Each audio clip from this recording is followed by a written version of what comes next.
Buenas tardes, soy el profesor Ronald Torres de la institución educativa Juan 23 y quiero compartirles un poco la forma como nos hemos capacitado para integrar la tecnología a los procesos de enseñanza y educación. Nuestra institución educativa está ubicada en la Comuna 12, limita con los barrios El Rodeo, Nueva Floresta, San Pedro, Bello Horizonte, y está ubicada en la Comuna 12, en la ciudad de Santiago de Cali.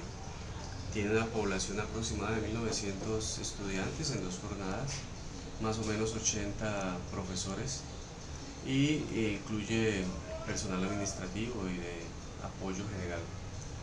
Lo que sucedió en el colegio fue que el colegio asistió a una capacitación, la parte docente, todos sus maestros asistieron a una capacitación, y lo que se buscaba era que los maestros lograran desarrollar las competencias siglo XXI, incluso con la necesidad de alfabetizar en medios, es decir, que los docentes pudieran adquirir las habilidades necesarias para manipular y sacarle el mayor provecho a los dispositivos, tanto a los dispositivos móviles como todos los recursos y las herramientas con las que brindamos hoy en día gracias a la tecnología de la información y la comunicación.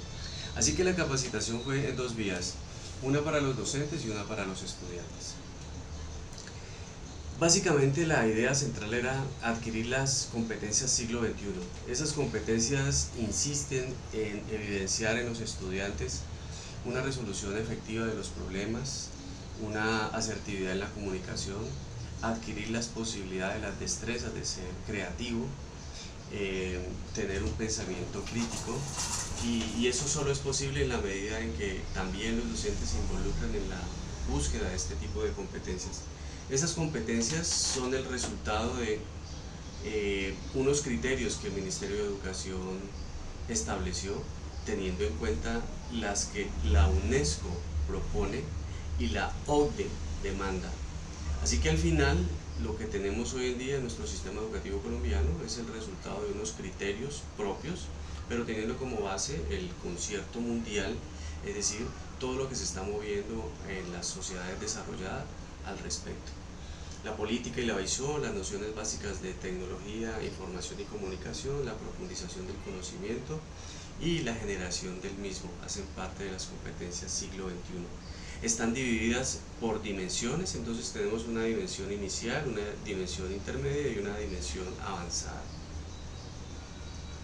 Esas habilidades, esas competencias se espera que sean útiles no solamente en el ámbito educativo, sino para la vida misma, para el desarrollo de los ciudadanos. Mejora las maneras de pensar, mejora las maneras de trabajar, incorpora nuevas herramientas de trabajo y permite desarrollar unas habilidades propias para desenvolverse en las sociedades modernas. Así que para poder integrar estas competencias era necesario capacitarse, y esa capacitación se dio gracias a un programa denominado Educación Digital para Todos, que era una propuesta de la Secretaría de Educación Municipal, en la cual se hizo énfasis en 4 elementos fundamentales. El primero era el TEPAC, que es un modelo, es un marco de comprensión que gira en torno a 3 dimensiones: la tecnológica, la pedagógica y la curricular. De la intersección de estas dimensiones resulta esto que se ha denominado TEPAC. El otro aspecto era el ABP, que es básicamente el aprendizaje basado en proyectos. Algunos lo han llamado aprendizaje basado en problemas, pero para el caso de nuestra Secretaría de Educación se incorporó el aprendizaje basado en proyectos. El otro aspecto era las estrategias 1 a 1, dado que cada institución iba a tener una dotación de dispositivos móviles. Y por último, el enfoque CTS, Ciencia, Tecnología y Sociedad. Esta es la explicación básica del modelo, del marco de comprensión TEPAC. Como pueden ver, hay una dimensión referida a la pedagogía, una dimensión referida al contenido o al currículo, a la disciplina, y una dimensión referida a la tecnología. La intercepción de estas 3 dimensiones es lo que se conoce como el TEPAC, un marco de comprensión cuando se integran las tecnologías al ejercicio pedagógico, al ejercicio disciplinar, al acto pedagógico en sí. El modelo ABP aprendizaje basado en proyectos. Es una propuesta novedosa, si se quiere, dado que la mayoría de los colegios en Cali, en unos casos muy contados, eran quienes podían dar respuesta a este tipo de modelos. Sin embargo, en la capacitación se nos ofreció todo tipo de condiciones para poder valorar sus características, sus aciertos. ¿Qué es el ABP? Pues el ABP es una experiencia pedagógica que permite organizar unos indicadores, unas necesidades, unas iniciativas, unos cuestionamientos para terminar al final con unos productos, resultado de unos intereses que son estrictamente los de los estudiantes. Es decir, que el profesor pasa a ser como un guía, un orientador sobre esos intereses. Estas serían las fases del aprendizaje basado en problemas. Están categorizados y la idea final es que se presenten unos productos teniendo como en cuenta o en referencia las iniciativas iniciales que se presentan en el momento de plantear el problema o el proyecto.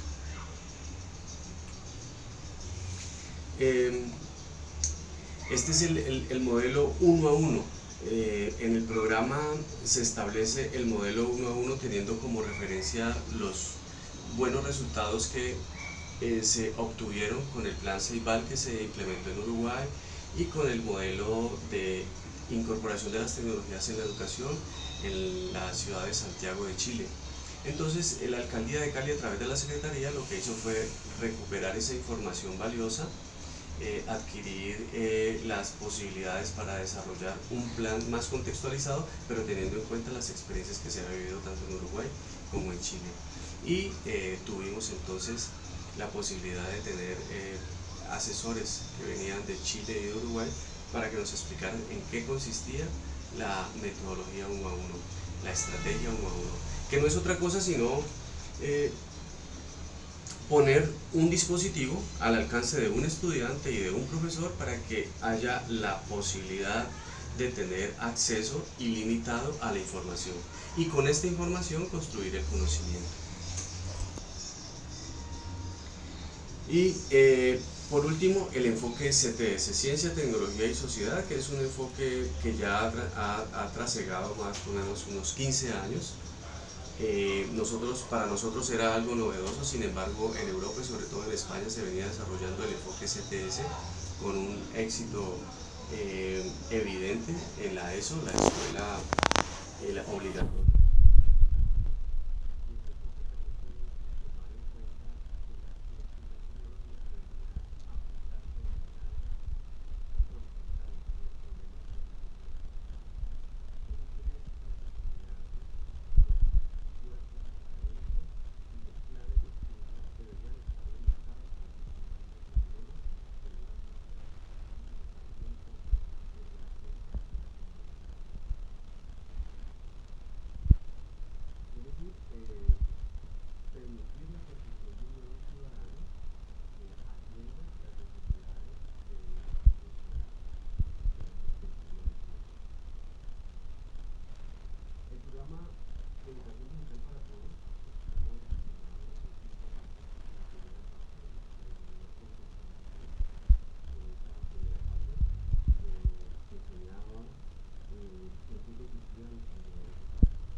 Eso se veía entonces en el plan de contextualización.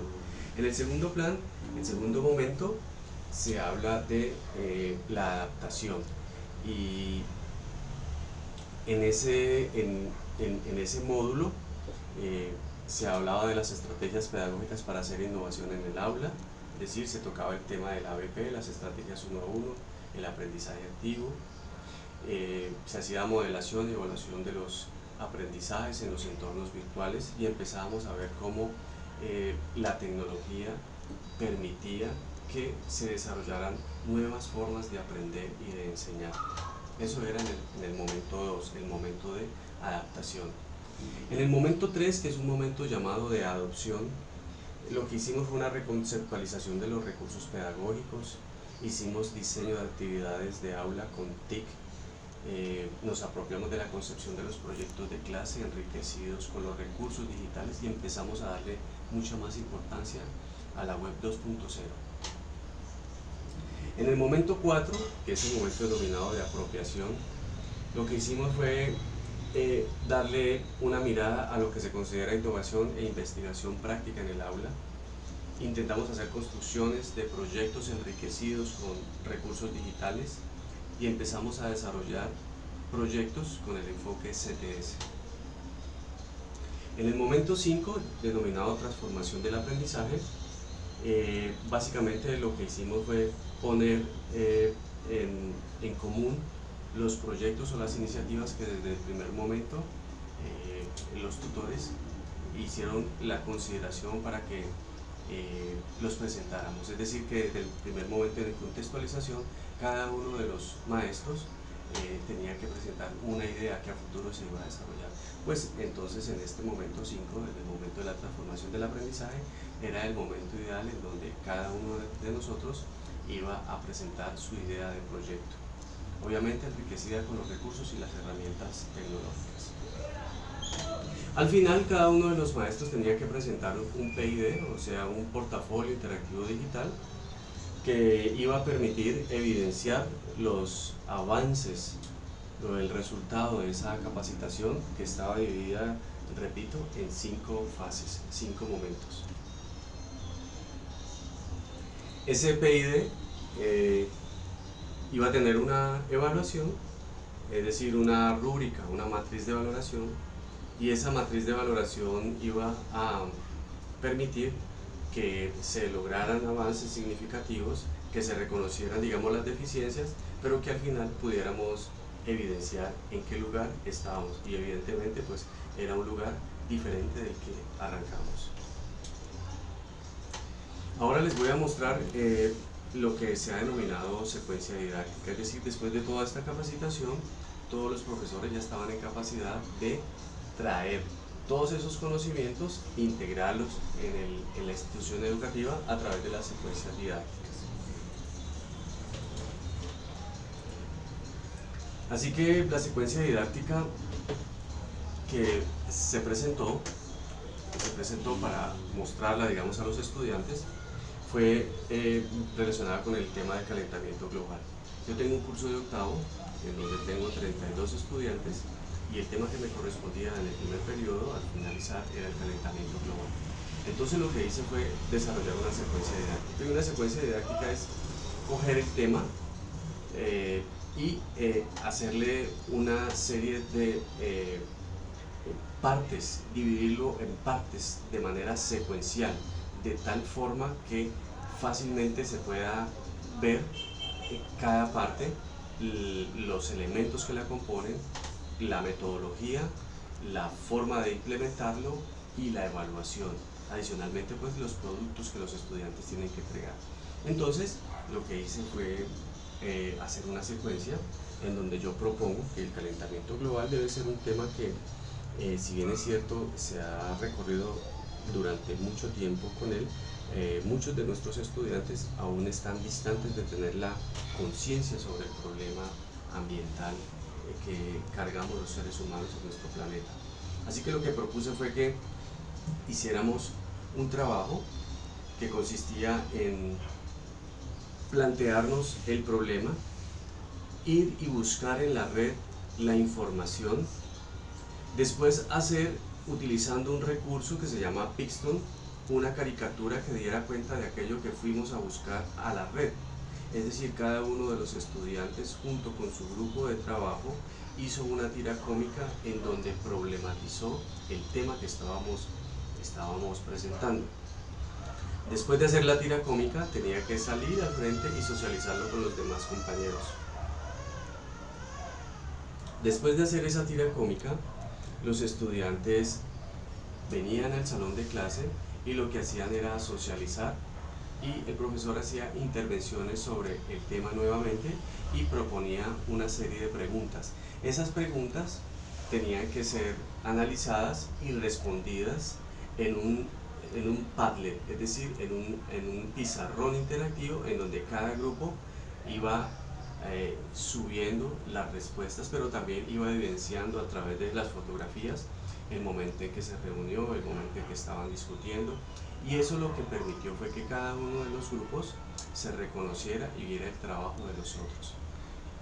Por último, desarrollamos una actividad que consistía en hacer un trabajo manual con envases plásticos reutilizados, y esto nos permitió llegar un poco de manera más práctica a aquello que buscábamos en el principio, y era que adquirieran la conciencia del daño que le estamos haciendo al planeta cada vez que consumimos de manera indiscriminada productos que no son biodegradables. Y esto era necesario insistir en ellos para que cuando fueran a sus respectivas casas, a sus hogares, pudieran tener una voz de conciencia en su entorno familiar. Hicimos una rúbrica para medir, para evaluar cada uno de los procesos, y con unos criterios muy claros hicimos la valoración. Entonces valoré del 1 al 5 el cómic, lo que hicieron en Pisto, valoré de 1 al 5 el aporte que hacían en el muro del Padlet, y por supuesto valoré también de 1 a 5 el trabajo con los envases plásticos reciclados. Pero como si eso no fuera poco, también dejé un trabajo para casa que consistía en empezar a desarrollar una especie de campaña localizada, es decir, que fuera una voz de conciencia sobre no dejar las luces encendidas cuando nos están utilizando, desconectar los cargadores de los dispositivos móviles cuando no se están utilizando, desconectar el televisor, el estereofónico, el audio cuando no se están utilizando, porque de esa manera conservamos el planeta. Así que esta fue la secuencia didáctica. También fue importante ver que ellos se estimulan cuando se les da el reconocimiento de sus trabajos. Como pueden observar, este es un blog que realicé con el título para mostrar las historietas que cada uno de ellos iba aportando durante el desarrollo del proyecto. Estas son las historietas que hicieron, las tiras cómicas que hicieron en un programa denominado Pixton, y cada vez que ellos la iban subiendo, yo la socializaba con el resto del grupo. Esto permite desarrollar un poco de creatividad y evidenciar el alcance, el manejo que tienen de la temática propuesta. Muchas gracias.